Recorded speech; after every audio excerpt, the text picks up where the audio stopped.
Hello, this is Mr. B and I am here today to talk to you about APA formatting. If you're viewing this video, you're probably in a class I teach. But even if you're not, this is a good video that's going to help you learn how to very quickly change a document you've already typed up in the APA format. And you can't do a video without doing a little bit of a PowerPoint. So I got two quick slides. One talks about why APA format is important. And one, you're going to use it in future classes. And then secondly, when you get out into the career world, you're going to need to be able to follow a consistent style set by your employer. I've had to do that when I write policies. I can't write a policy and have everything on the page look different than all the other policies in the policy manual. So practicing of that following a preset style is an important job skill. And just so you understand what APA format is, it's different than MLA format. It's a style that's more focused on the social sciences. It's also used in a lot of the business classes and in some of the physical science classes as well. It's designed to be a consistent approach. It's going to ensure that information is easy to find in all papers. So what I've done is I've taken a paper that I wrote for a class I'm taking, and this is a paper I got an A on. And I undid all the APA formatting so that then I could go in and show you how to do APA formatting on a paper. And the first thing you'll notice is we got all these real goofy symbols here. You may not have seen those before, and you may be wondering what those are. Those are showing hidden characters that you've put into your document. And if you look on your ribbon under the home bar, you'll see a character just like that here. This is what shows and hides those. So when I click that off, those disappear. Because we're doing formatting, I want that on so I can see what the formatting is going to be. Now, any APA format, when you get done typing all the documents, the first thing you're going to do is highlight everything and change the entire document to double space. And so on the spacing here, actually let me back up and show you what I did. I click on this button here that's line spacing and paragraph, and then I go to options. And I'm going to change the spacing after a paragraph to 0, so both these are 0. And I'm going to switch this to double line spacing. We want the entire document to be double spaced. If you look, a common mistake I see is reference pages that suddenly are single space. So if you look, my reference page here is double spaced. And I'm going to scroll up to the top of the document here. The next thing is the cover page. Right now I just have some text here. And it's not really doing anything too fancy. What we're going to do is highlight the cover page text, and we're going to center that. And then where our document's going to begin, I'm going to hit the Control key and Enter.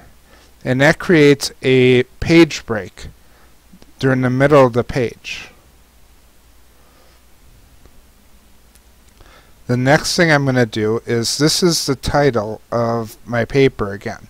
So when we get to the body of the paper, the first thing I'm going to do is I'm going to center that title, and I'm going to have that title repeat. If you notice, that matches the title. Actually, it doesn't quite match, but oh well. But anyway, so that's the title. I center it. Then when we go into the paper, I highlighted a few things that I wanted to remember to change. And one of them is headings within the paper. And the way headings work, when you break a section of the paper, you put a heading in there. And you call that a level 1 heading. And level 1 headings in APA format, you're going to bold and you're going to center them. If we need to take everything under this heading and break it into more headings, then we'll do level 2 headings. I didn't do that in my paper, so I'm not going to focus on them here. Now the next thing, and let me take that highlighting off. The next thing here is, you notice this. This is what's called an in-text citation. So I wanted to give credit to the Milgram experiment for this information that I put in my paper. The key elements here is I have the author, and then a comma, and then the year. And the whole thing is set inside parentheses. And that's all the information you need to put there. So author, comma, year. And you look, here's another one I did. As you look through my paper, you'll see others. Here's another level 1 heading. So at this point, I've changed my topic a bit. So I'm going to again center it and bold it. And that's why I did that level 1 heading, is because my topic changed a bit. As we scroll through further, here's another level 1 heading, which is my conclusion. Do the same thing, center, bold. At the end, I want references to be on a new page. So I'm going to do that hard page break again, which is Control Enter. And then I'm going to highlight the word references, and I'm going to click center. Now when we look on my reference page, first thing is entries have to be in alphabetical order, and you can see that they are as you look through. We have author, and then we have date, and then we have the title and where it was retrieved from. And in this case, see how this is underlined with blue? That's called a hyperlink.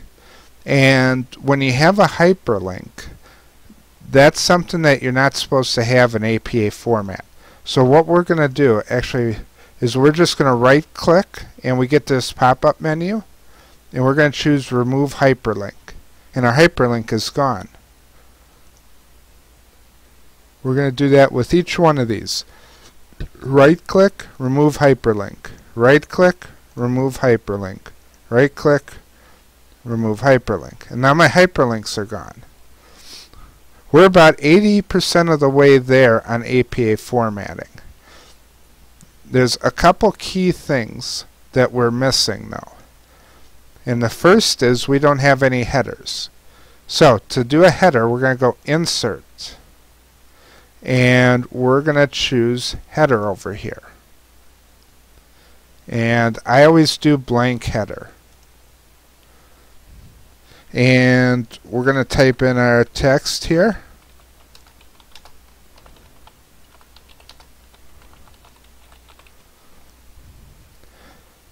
Now we got to do one other thing. You notice up here I already have this checked for different first page.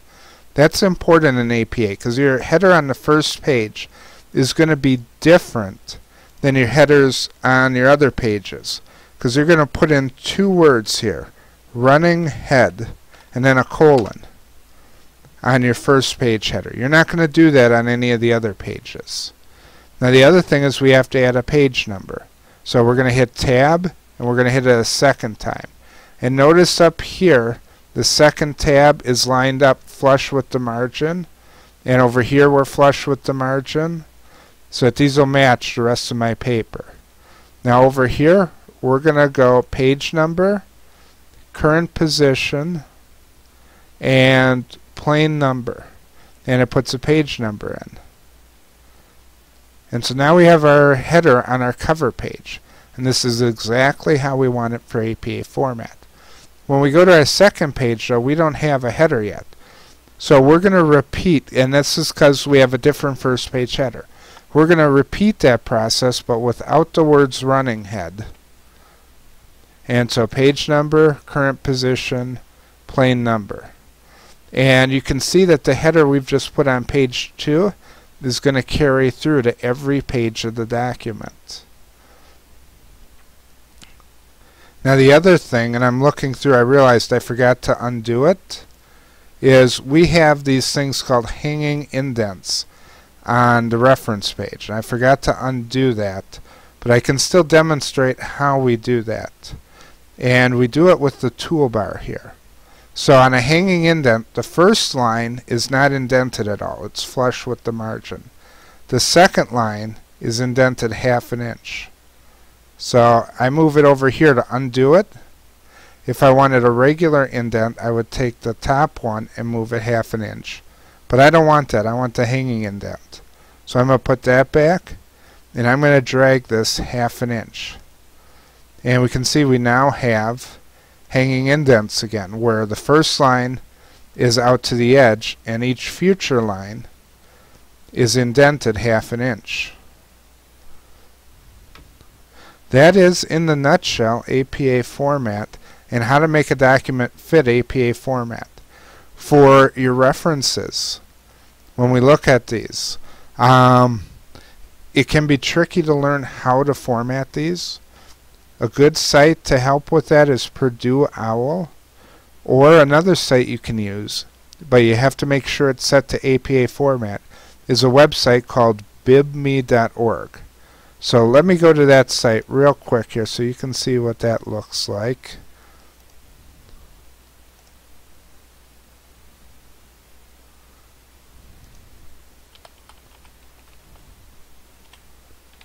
There we go. So when you come to bibme.org, the first thing it's going to ask is a style. If you took an English class, they probably taught you MLA. We're not doing MLA, we're doing APA. So you click on that, and you choose the type of resource, and it'll, in some cases, automatically detect all the information and populate it, and it'll create your reference entry over here. That's basically